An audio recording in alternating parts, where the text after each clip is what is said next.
İndi isə çevrənin tənliyinə aid bir sual izahına baxaq. Bizdə verilib 9-7 nöqtəsi ilə çevrənin mərkəzi arasındakı məsafəni tapın deyir.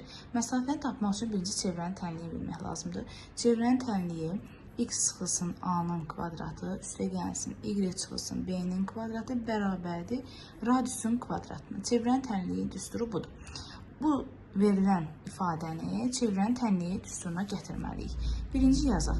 X kvadratı üstəgəl 6x verilib bizdə. Bunu müxtəsər vurma düsturu kimi x üstəgəl 3-ün kvadratı şəklində yazsaq, burada 3-ün kvadratı 9 verəcək. Bu 9-u buradan çıxartmaq üçün çıx 9 yazıram.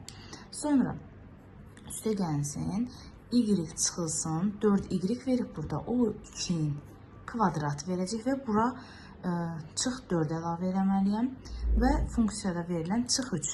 Çıx 3 bərabərdir 0. İndi yazıram. X üstəgəl 3-ün kvadratı, üstə gəlsin y çıx 2-nin kvadratı, 9, 4, 3, çıx 16 verir. Keçirik sağ tərəfə bərabərdir 16-ya. Bunu yazdıq. Buradan bizə məlumdur ki, A bərabərdir -3-ə, B bərabərdir 2-yə. İndi isə biz bilirik ki, bir M nöqtəsi götürsək, -3, 2 olacaq bizim tənliyimiz və buradan tapacağım. D bərabərdir kök altında və bizdə 9-7 nöqtəsi verilib. 9-7 nöqtəsi x2, y2 nöqtəsidir.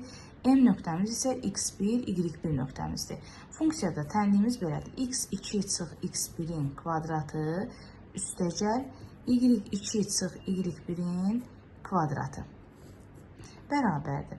Yazıram kök altında 9 çıxılsın -3, yəni üstəgəl 3-ün kvadratı, üstə gəlsin 7 çıx 2-nin kvadratı.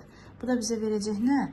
12-nin kvadratı, üstəgəl 5-in kvadratı bərabərdir. Kökün altında 144, üstəgəl 25. Bu da 169 verir. 169-dan da 13 çıxır. Deməli, aradakı məsafə 13-dür.